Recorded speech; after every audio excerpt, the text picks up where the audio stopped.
Greetings, everyone. Welcome to the Project Bring Me Life podcast. We are here every Tuesday at 8 p.m. live, and we also have a chat room at www.projectbringmelife.com. Before we introduce today's guest, we're going to go over to Ashton with our beginning intention setting. Hello, Ashton here. I'm going to ask everyone to calm their energy.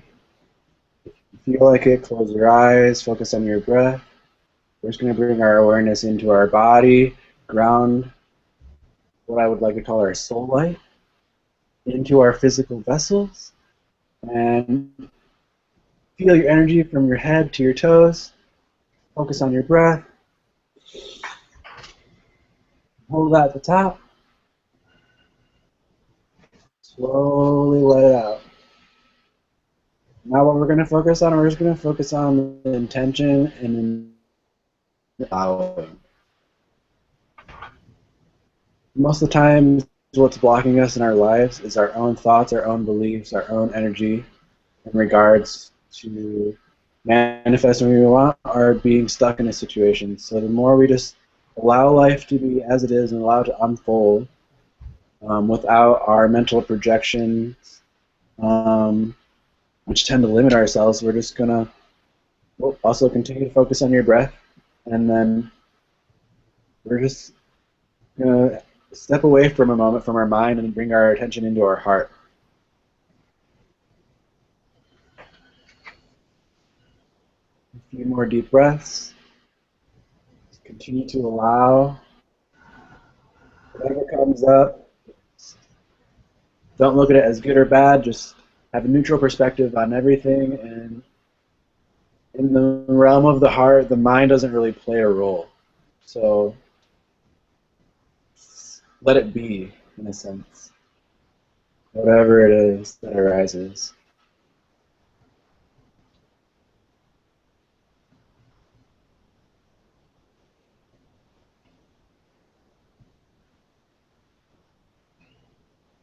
I thank all of you for listening, and here's to a good podcast. Thank you. Huzzah. Thank you. That was Ashton, and if you want to find out more about him, it does have a profile on the website, projectbringmelife.com, and also he's patient birth, so you bird. He's always with us. I was trying to think of what today's number podcast was, but my computer's freezing, so maybe on 13 or 14, either way. Today's show is sponsored by Shine Time Studios, and it's on the featured sponsor on the front page of the website, and you can go to her website and help improve Shine Time and help improve the podcast and Project Bring Me Life in a whole. So today we do have Billy Mays III. Welcome, Billy. Thank you so much for having me. Yeah, thank you. Thank you for being here and being really awesome. Haven't seen you since 3DL, and 3DL is just like, oh man, you did such a good job, or everything you're doing, Mouth Council. Man, I still feel the 3DL vibes, man. We've been carrying it on. Yeah, for sure. So we'll get into that in a little bit and get into some of your projects. But the way I like to start off the podcast is by asking, who are you, where do you come from, and what is your purpose here on Earth? Wow, okay. I'm Billy Mays III, or also go by Infinite Third, and one of the things I do is kind of improvise music and just accept it in the moment. And another thing I do is present things to the world, and my purpose here, I feel, is to connect with people and appreciate them for their unique gifts, and basically create with them. I feel is my purpose, to create with people and to create with myself. Yeah. Beautiful. Is there another? I forget the other question was. I think there were 3 questions. Yeah, I think you answered all of them very efficiently in my head. So you have, let's see, Infinite Third, Remember You Are Dreaming, House Council, all these beautiful projects. It's hard to know where to start, but I did promote Remember You Are Dreaming the most because I feel like that has, I don't know, it seems like it has a lot going for it. Yeah, it really does. It's something that it's one of these ideas that just kind of, I gave a lot of space to just become what it had to be without trying to force it into being something.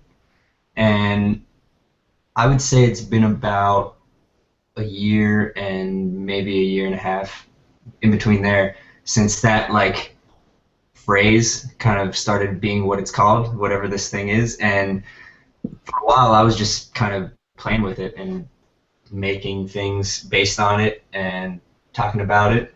And now in about the last 2 months or so, right around the time of 3DL, it definitely took on like a huge different kind of momentum, where I have a team around it and a lot more responsibility with it, which is definitely giving it a lot of strength to grow quickly. So yeah, it's a platform, it's a record label, it's a lot of things, but the thing I like to do is just not define it too much and just kind of let it keep being what it is. Yeah. And do you also do, I saw you, I think, sorry, I'm adjusting my... Sorry, guys. But we're trying to get Shannon. So. Sorry, guys. Where's Ashton? Ashton is... Manning the chat. Manning the chat room. Ah, cool. Right on. Yeah, he'll be back for he'll be back for Space Weather, so... Cool. Yeah, cool. So, would you say, well, before I forget, I wanted to ask you how you manage your time with these different projects, because I feel like sometimes I have a lot of projects to find the time to do all of them. I see, yeah. The good thing about what I do is all the projects are kind of just one project because they're kind of like something that I give myself to. So when we talk about Mouth Council or Infinite Third or Remember Your Dreaming, they're all just different different focuses that I have as a person. Like, so I'm actually myself in all of it. Sometimes that one happens, sometimes that happen, but they're all just managing my time. I've always had kind of a freelance approach to everything, so the most important thing is having the time to focus on what pulls me first. So it's like in that moment you try and feel what might bring the most joy or whatever. I definitely have like hierarchy about what gets my attention in it, but man, you're like it's pretty awesome. Sped up video. I see Dixon's violin back there. Dude, you got the Dixon's violin sticker. Shout out to Dixon. Awesome, dude. Yep, we got it. Shout out to Dixon. Yeah. You get him like. Yeah. He was also at 3DL and just the plethora of amazing, creative, inspiring people there was absolutely incredible. You did Mouth Council there. Do you want to talk a little bit about what Mouth Council is? Mouth Council is just the simplest idea ever. We just have a loop pedal, a 5-channel loop pedal, and I've just kind of a long time ago I started with a 1-channel loop pedal where we would just have a microphone and pass it around and build a beat, build music on the spot, and up until now it's really evolved into this kind of workshop kind of thing where it's just free-form expression workshop, and everyone kind of puts their flavor into it, so it's never the same twice, except maybe what I put into it is the same sometimes. What's that? Sorry. I was going to say that at 3DL I got to experience Mouth Council, and it was awesome. I actually tried to get one of the videos I took of you up before today, but YouTube was disagreeing with me. But That being said, how many people do you think your largest mouth council was? Just like a guesstimate. Oh man. Yeah, whatever.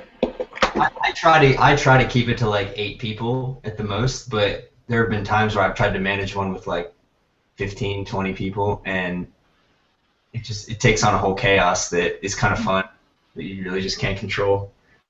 Yeah, the video I was editing, I think you had about 9 people. Ashton was right of me. On the porch? Yeah, it was the porch videos. There That was one of my favorites for sure. Like they would come in. We had some kind of daytime like energy where we had all just eaten, I think, and man, there's a video of it up. Did you see that one? I'm not sure. What was it? I'm sorry, I think you cut out. Oh, okay. Yeah, it's cutting out a little bit, but we'll get through it. We're gonna pull through.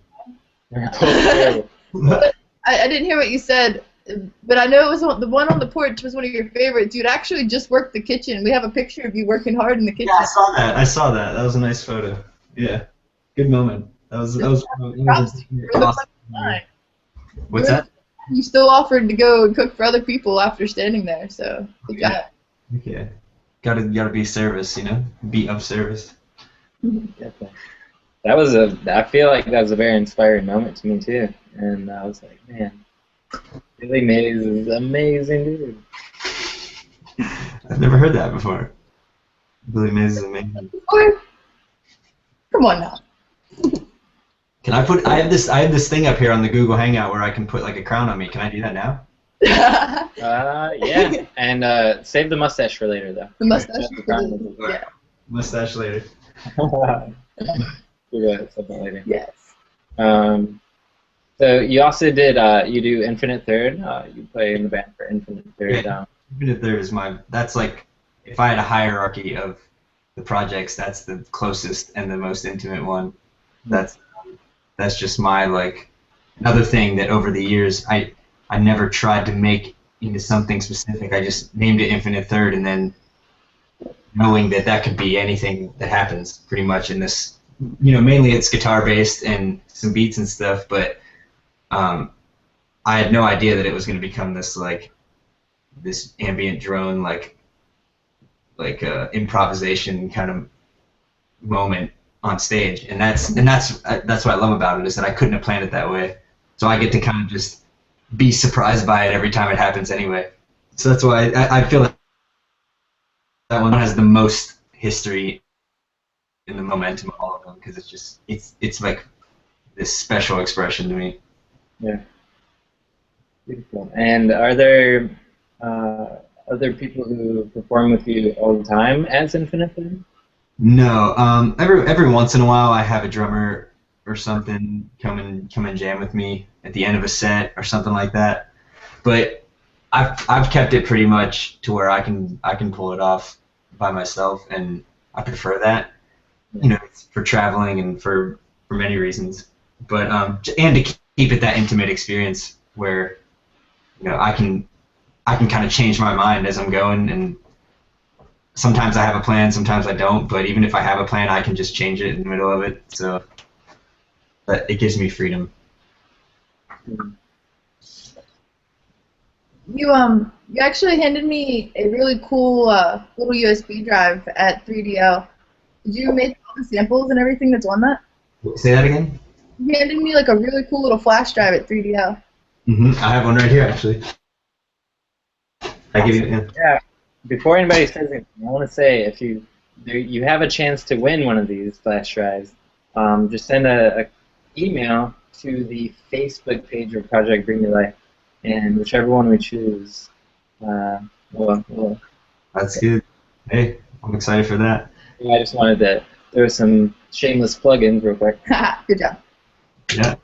But so yeah, you're asking, yeah, that's my whole. That's like 5 years of music, like the whole spectrum of the music I've made, which I'd say a little bit over half of it is probably like really abstract music that some of them are like 25-minute long, like ambient tracks, and but it's just things I've released over 5 years, and then things that I never released over 5 years, and you know, it's all organized in there and under albums, and a lot of it's just bonus content that was never heard anyway. So that's kind of like that kind of solidifies like the chapter up until now. And as we launch Remember You're Dreaming, we're launching it with my new album, and that'll be kind of like the new era. That's kind of how I'm looking at it. And when is your new album coming out, and what's the title of it? The title is Channels, and it'll be out officially not until about April, I think. But we're funding it in January with a crowdfund and stuff like that. That's part of the whole launch of the thing. I don't say too much about it yet because it's still kind of a behind the scenes thing. But in the date I'm shooting for is February 2nd. We would start the funding campaign, and we're gonna press it on vinyl and stuff. So it's gonna be a fun one. You're making a vinyl. Yeah. That's pretty cool. I'm making vinyl now for my debut album. The 5-year anniversary is this December, so I'm pressing it to vinyl in a limited edition release to kind of commemorate it. So you've been doing music for 5 years then? Officially, yeah, 5 years. I say I released my first serious thing 5 years ago, and by serious I mean not that serious, just what I'm doing now, just 5 years earlier. Was that as Infinite Third? It actually wasn't. I think about a year later I changed the name to Infinite Third. The original name I'm not even gonna say here. It was just like it was kind of like a whimsical name because I thought I was just gonna make this one kind of music, and like I said, I didn't want to be stuck to that one thing. So when I switched to Infinite Third, it was basically me giving it that space to be something really just strange and contradictory, which Infinite Third as a phrase does that on its own. Who would you say your target audience really is then? Do you have one? That's like one of those questions where like you have to define that, and then at the same time you don't. So I try not to do that. I mean, there's obvious like influences and stuff where if you're into this band, you might be into my stuff, but it's one of those things where I prefer people just find it without knowing that, and I've noticed that so many different people from so many different backgrounds can connect with it, and that's the idea, right? Just connect. So I'm definitely surprised sometimes by the people who come up to me after a show, where maybe like in my judgment I'm thinking like, oh, I don't know if they're gonna like this, because it gets kind of extreme sometimes. It gets kind of intense and loud, like almost to the point of noise. But that's all part of like the painting of it. But I'll have older people who you just would never expect would come. They come up and they love the heavy part. Like that's what they call out about it, is just that this thing was so weird that they never seen anything like it. And that's what I realized a while ago, is that I don't want to target like males 25 to 34, or something like that. That's a weird target. No money. No, I'm just kidding. I don't know. Cool. I wanted to remark on Please Remember You Are Dreaming. I want to get into the title a little bit, but it's funny because at 3DL we put our cards down in front of the lunch line, and we looked at it and it said, "Remember You Are Dreaming," and then "Wake Up" for the Project Bring My Life card. Yeah, I know. That was amazing. I think I have a picture of that on my camera, actually. Oh, yeah. I don't know. Definitely. That's so I'm trying to get you to talk about the inspiration or just the name Remember You're Dreaming. Like what is that saying? Man, it's such an awesome question to answer, because I get to play with it every time, because the whole point of it for me on a personal level was that it can have so many different meanings. It's such a simple phrase, but you could take it so many different ways. That goes for anything, really. But I don't even know how the phrase came about, to be honest. I think it was just maybe different influences throughout my life and different things I've read and all that. But something about the symmetry of the phrase is like how it chose itself, and definitely too far into like defining it as like life is just a dream or it's an illusion or anything like that, but all those things are welcome in it and part of it. So I hope that's like not too vague of an answer that you're looking pretty big.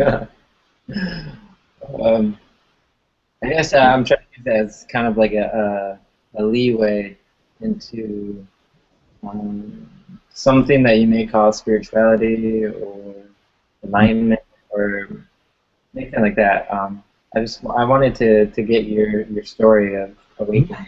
Yeah. You know, I like the word dreaming because a lot of people take it as like the sleeping dreams and that, and I think the word dreaming itself can kind of just be images in front of you appearing spontaneously is like the definition of dreaming, one of the definitions. So I think one kind of spiritual teaching that I really took in along the way was like the Toltec wisdom, which is like the Four Agreements and stuff like that. The Four Agreements, the Master of Love, the Voice of Knowledge, like Don Miguel Ruiz. And it's just kind of like, it's about our own private like experience that we have and how it's a creative experience and we just kind of interact with it, and I don't know, it kind of took me to other places, and I guess dreaming for me is like the spontaneity of it and the fact that we're all dreaming separate dreams, but we're sharing the dream too. It can be, ultimately though, it's about, for me, like playing with language, because we're always just like shuffling words and kind of like defining our experience all the time. And I've come to find that like the words are actually like, they're a layer in it. There's like feelings and there's images going on within us, and then there's the actual images outside. But I've just always felt that words, language, is something to play with, because when you can play with it, you can kind of mold it and make an art out of it, you know? So remember your dreaming, for me personally, is about playing with words and knowing how powerful that is. I went a lot of ways, but yeah, that was that's where it goes for me. And then the best part about it is that everyone seems to have a different take on it, and they give me their take, and I love hearing it, because it's a creative process that they're having with it, and they're creating words to describe what they think about it, and it's kind of this ongoing defining of something that can't be defined. Mm-hmm. Yeah. We do have people in the chat room, and perhaps later we could get some of them on to ask their question on cam. Yeah. Something. Where's the chat room? Let me get in there. No, I'm just kidding. The chat room is, all you have to do is go to projectdreamylife.com, and you can't miss it. Right in front of you, it'll say join the chat room. Right on. What's that? And your face is really pretty on our front page. So you'll go there and click above your head. Yep. Yeah, and we are doing the giveaway, and Billy was kind enough to... Sorry about that. I'm back. Sorry about that. Yeah, Billy fell out for a little bit, but he's back. I was just talking about the fact that you're kind enough to give away one of your flash drives to somebody. So, thank you for that. And we're gonna get to that after space weather, which is coming up in about 5 minutes. Sorry about that. I was miles away. My sound went off. I got out of the thing, but I'm back. Recap me on what just happened. I saw you talking really fast, and I couldn't hear you. You time traveled. It's okay. What's that? Say that again. What? Yep. Time traveling. I'm back. We have about 5 more minutes until we're going to go to the space weather. So we do have time for a few more questions. Did anybody in the chat room say anything yet? No? They're interested in Toltec and things like that. They like the Four Agreements that he mentioned. You guys never read that? Have you guys read that?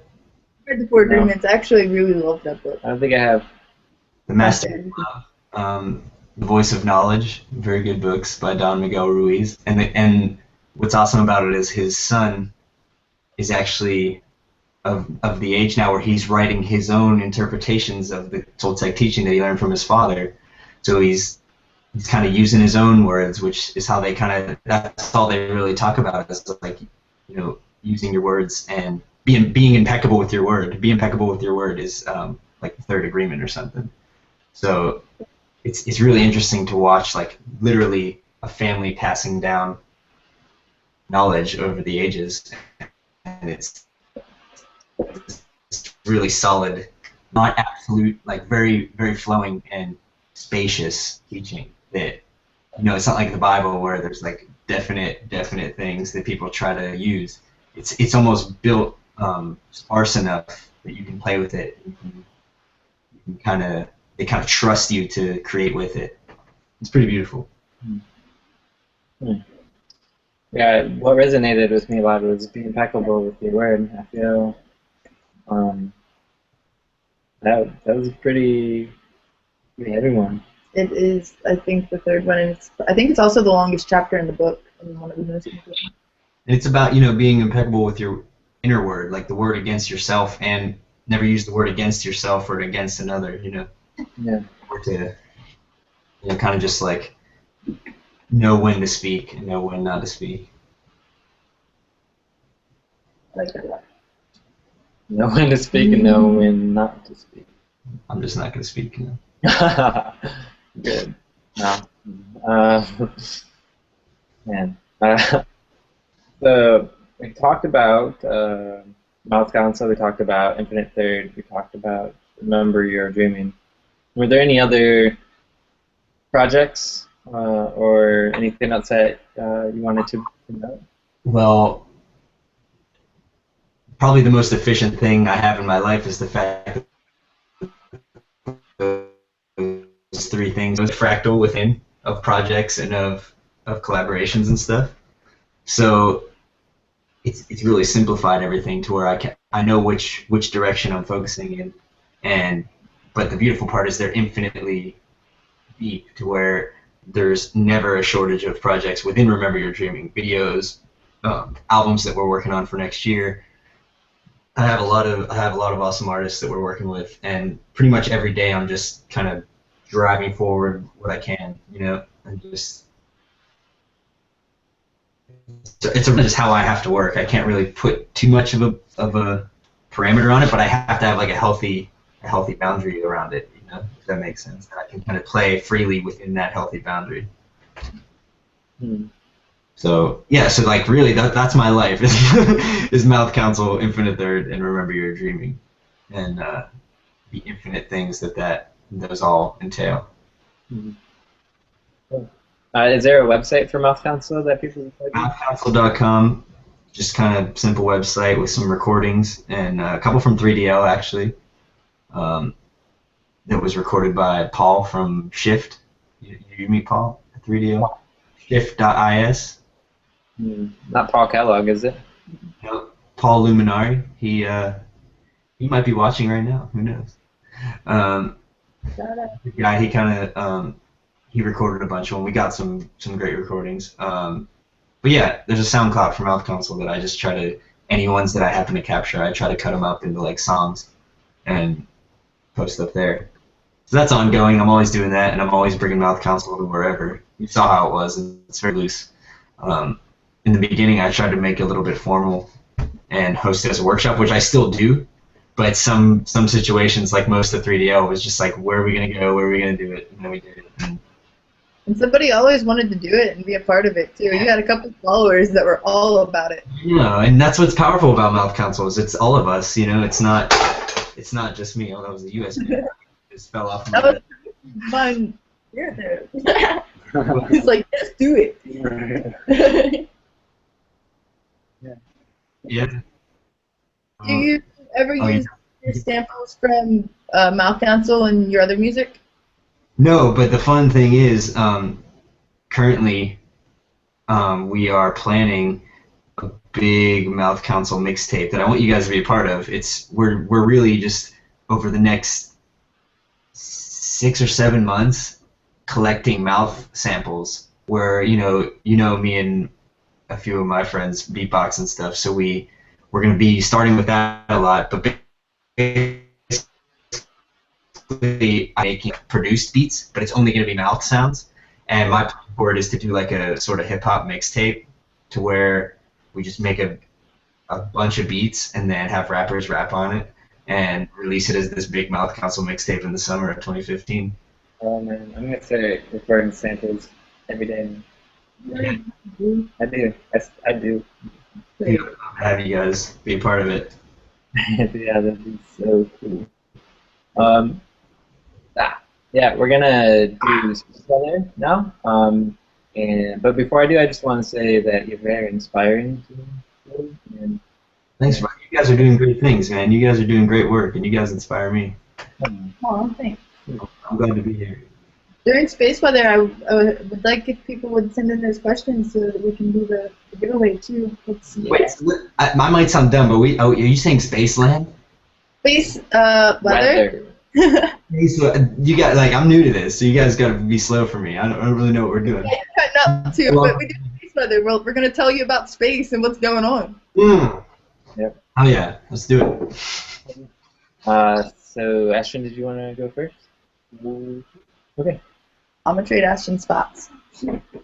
Okay, so we're gonna go to Ashton, and when you send in your questions, you can send it to the Project Bring Me to Life Facebook page, or Bring Me to Life Project at gmail.com. Okay, so Ashton, take it away. Hello. What up, Billy? Good to see you, man. Thanks for the meditation, brother. That was beautiful. Absolutely. So for space weather, it's kind of just my own intuitive reading. I like vaguely follow astrology, not really. I've been trying to research it more and more though, but I just kind of do like an intuitive like energy reading of the present moment.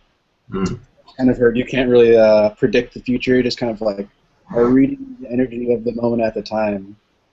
So, you know, past predictions might have been true then, but anyway, so the past few months have been kind of about finishing old projects, so we're finally getting this forward movement, and new things are starting to pop up, new projects, new ideas, new feelings, total integration of what we learned over the past few months is really, I think, what the message is now. We're just kind of stepping out of our own boundaries into this new, this like new vulnerability that we're all having as a species, but especially people on the higher vibrations, where everything's completely open and you've let go of so much of the past, all your old attachments. Most likely you've let go of certain friend groups and are more focused on yourself and creating your own joy and spreading that. So it's kind of like a calm before the storm kind of sense that I'm getting, where over the next really 6 months to like 5 years are just going to be all go mode. But we're really kind of almost at the start. We're pretty much at the starting gates now, which is, it's really nice, but it's been slightly hectic, and it's good to take some alone time and take some chill out time, and it's just also a great time to just move forward with your projects, you know, that you want to do. That's all I really got for space weather. Beautiful. Find some space and create some outer space. Nice. Sweet. That was like that was so perfect. So now I'm gonna do solar flare, and then after that we're gonna kick it off to Shannon. She has some pretty amazing things to talk about. So if you will be patient with me as I pull this up. I'm going to show you a little bit about what's going on in solar flare land. So this past week, there hasn't been any X flares yet, but about 2 weeks ago, we had sunspot 2192, and that unleashed a crazy amount of solar flares and CMEs, and that's coming around again under a different name of 2114. So what we see here is just a few solar flares almost to the X, which is extreme solar flare, but not quite. And the next closest X-class solar flare, I believe, was either yesterday or today, and it was actually today on the 18th. Maybe not. But anyway, I'm just going to go ahead, and I have this video here set up so you guys can see just a little bit of what the sun is doing right now. And so you can see that bright spot at the bottom left of the sun, and that's pretty open area for CMEs and solar flares. A lot of heat is boiling up in that part of the sun. So as you can see, there aren't very many solar flares right now, but there is a lot of stuff being released on the right and the left of the sun.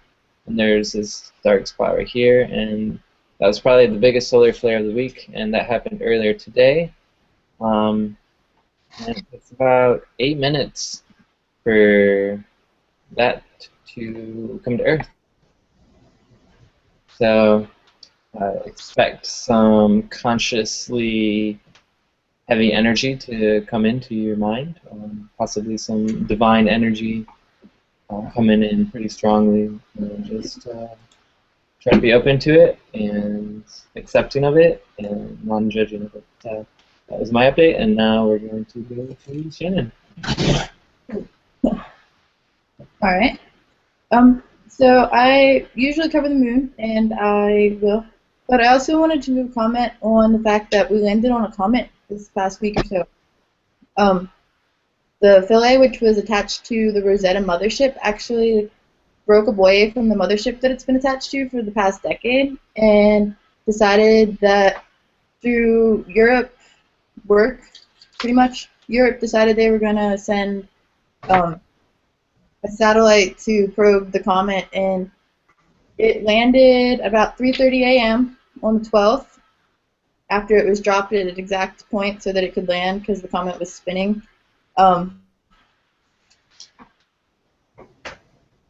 Basically, I read a lot about it, and what I got from it was that it landed and it kind of stopped working on us, and NASA's trying to work really hard with these other agencies to get it working again, but they can't because there's not enough money for the space program.